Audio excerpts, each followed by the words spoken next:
Hola, buenos días. Hoy vamos a hablar del modelo generalizado aditivo, llamado GAM, Generalized Additive Model.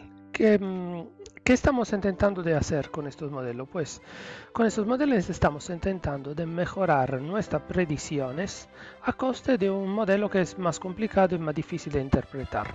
No es tan caja negra como si fuera un modelo de Deep Learning o un Random Forest, pero es un modelo semiparamétrico, pero sin embargo las complicaciones se forman en la interpretación.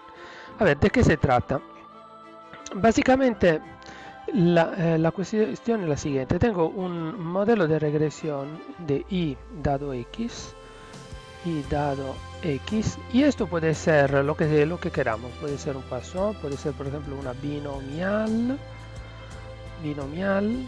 cuyo parámetro probabilidad de éxito depende de p y donde ponemos que el logaritmo de p partido 1 menos p es igual a un cierto predictor lineal, por ejemplo beta 0 más beta 1 x1 más beta 2 x2, etc.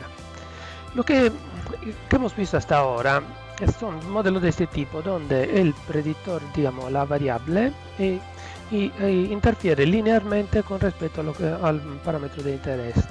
Por ejemplo, esto, X, la relación entre, digamos, el parámetro de... A ver, la relación entre el parámetro de interés, que es θ igual logaritmo de p partido 1 menos p, y la variable respuesta, que es la x,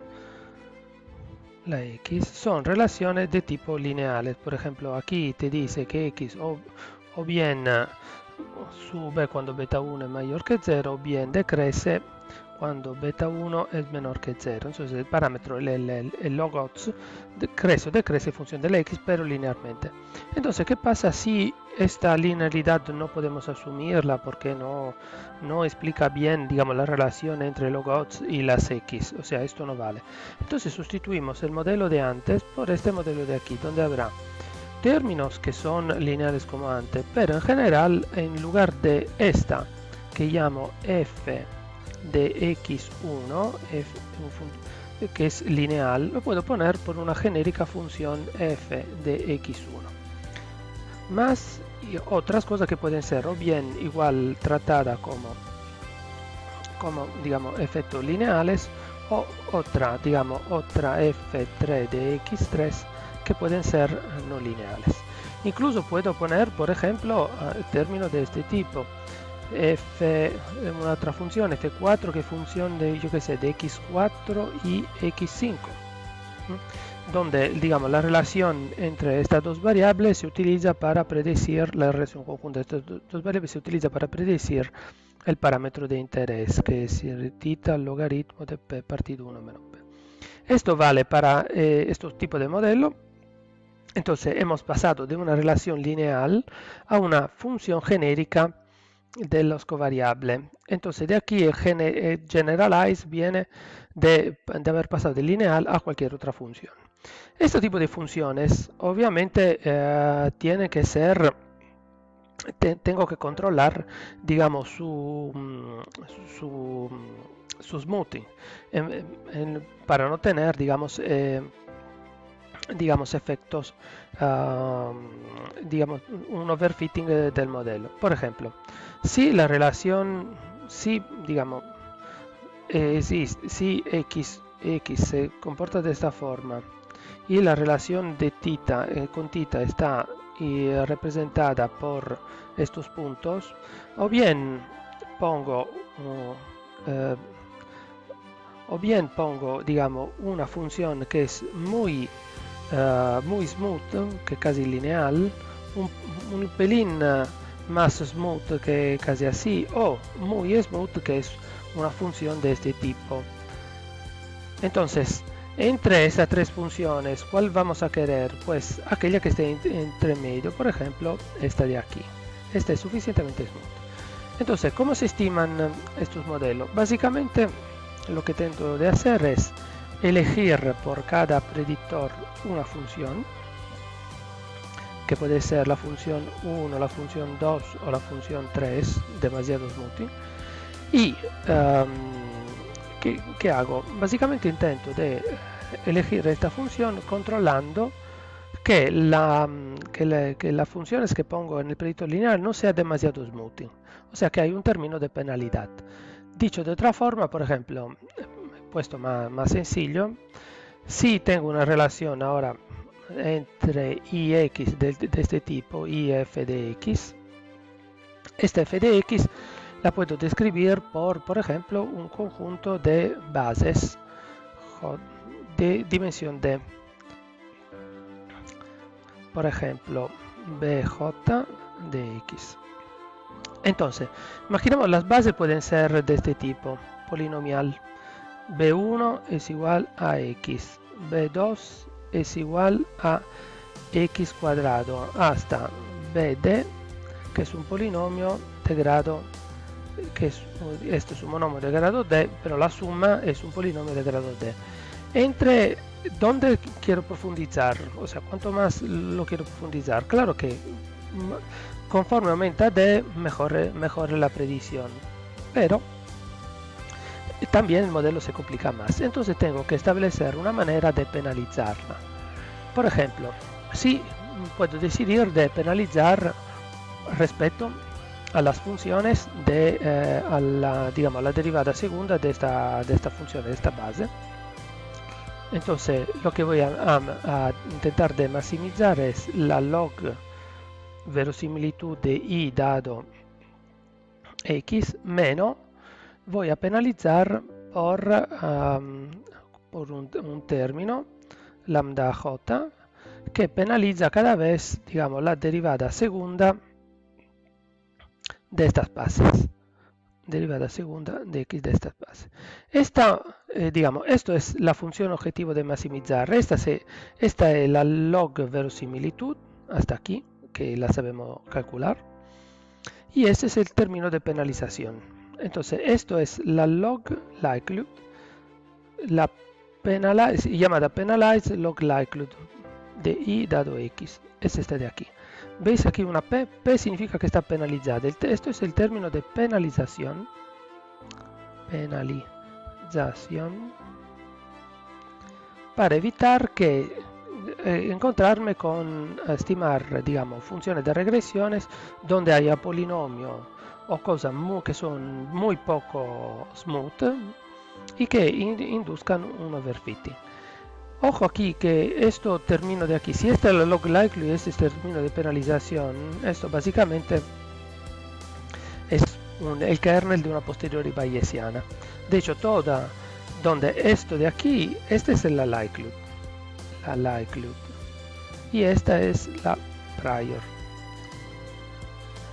Por suerte en bayesiano no tenemos que complicarlo tanto, tenemos la likelihood prior y se acaba, pero aquí en el caso de los gamma visto desde el punto de vista frecuentista, en realidad la literatura reporta siempre la verosimilitud y el término de penalización. Entonces, básicamente, una vez que yo establezca cuánto tiene que ser estos términos de aquí lambda, y entonces una vez que tengo el término lambda, entonces esta es una ecuación que se puede resolver y esa es nuestra likelihood penalizada que dará lugar a la elección de las funciones genérica, esta, y entonces de todo el modelo de regresión. Esto es, digamos, la idea. ¿Por qué ahora es más complicado? Pues claro, porque antes esto beta se interpretaban como incremento-decremento de log-odds, pero ahora estas f representan siempre incremento y decremento de log-odds, pero no hay un parámetro que lo represente. De hecho, el incremento puede ser casi lineal, menos distintamente lineal, o si no muy errático como la función 3. O si no puede ser incluso funciones conjuntas de predictores. Y entonces esto complica la interpretación del modelo, porque ahora ya no hay un parámetro que me diga cuál es el efecto de x1 sobre log-odds. Pues no hay un parámetro que lo represente, es una entera función que lo representa. Entonces vamos a ver cómo hacer esto con el R. Con el R cogemos nuestra solita base de datos Y la librería MGSV es la que utilizamos para estimar modelo GAN. Por ejemplo, supongamos que queremos estimar la función, yo qué sé, la probabilidad de utilizar la mano derecha, como hemos visto antes, end, con respecto a clap. Esto es un efecto como antes, y luego le ponemos una función smooth que en este caso supone que la base sea un spline. Esto, la S de aquí usa la base spline, y también en función de la altura y función de la pulsación. Obviamente esto se trata de de una de una variable respuesta de éxito y fracaso, entonces family binomial, porque tiene solo dos categorías. Entonces vamos a ver este modelo. Esto estima el modelo GAN. Vamos a ver lo que ha salido. Y descubrimos lo siguiente. ¿Veis? La tabla esta es parecida a la de antes. El efecto de clap, eso se interpreta como antes. Pero, ¿qué pasa a y pulse? Pues la base spline estimada para la altura es, y veis que aquí hay estimated degrees of freedom. Entonces esto es una base, digamos, con un solo componente, y es básicamente lineal. Pero mientras que en pulse es más que lineal, no llega a ser cuadrático porque sería 2, y un poco más que lineal. Y entonces esta tabla de aquí dice cómo las varias componentes entran en la predicción, en este caso, de logots. Si fuera, por ejemplo, family Poisson, sería del logaritmo de la media. Entonces podemos ver ahora a este punto cómo intentar interpretar el modelo. Los coeficientes se interpretan como siempre, ¿no? Es el incremento con respecto a clap left, que está en el intersecta. ¿Y esto cómo se interpreta? Pues lo único que me queda es dibujar cómo varía el predictor lineal en función de esas dos covariables. Entonces aquí tengo dos covariables que tienen un efecto posiblemente no lineal, y lo voy a pintar en un gráfico. Plot my GAN 1. Entonces, como veis, este es el resultado. Con respecto a la altura, veis que es una lineal decreciente, o sea, conforme aumenta la altura hay menos probabilidad de usar la mano derecha, mientras que con un pulse no es exactamente lineal, digamos, es casi cuadrático. De hecho, resulta que las personas que tienen una pulsación alta tienden a utilizar menos la mano derecha con respecto a la persona con baja pulsación. Pero notar esto. Estos son los intervalos de confianza de la función estimada. Y entonces, por ejemplo, aquí, si pensáis un momento, la incertidumbre es tal que si yo trazo una recta, casi me cabe dentro, o sea que también no podría ser una relación lineal. Por ejemplo, no es una relación cuadrática totalmente, porque posiblemente saldría afuera del intervalo de confianza. Bien, esto es, digamos, es como interpretar el modelo. La relación con EIT es lineal, la relación con pulse es casi cuadrática, y esto nos dice cómo varían el log odds, o sea, las probabilidades de éxito reparametrizadas en función de la altura y del pulse. ¿Qué puedo hacer más? Pues este modelo lo puedo complicar bastante. Por ejemplo, imaginamos que ahora pensamos que la relación entre la altura y el pulse no sean de dos componentes dependientes, sino más bien dependientes. Y quiero hacer digamos, la base sobre el producto tensorial de estas dos dimensiones, o sea, el plano cartesiano de EIT y de pulse. Mirar a ver lo que sale.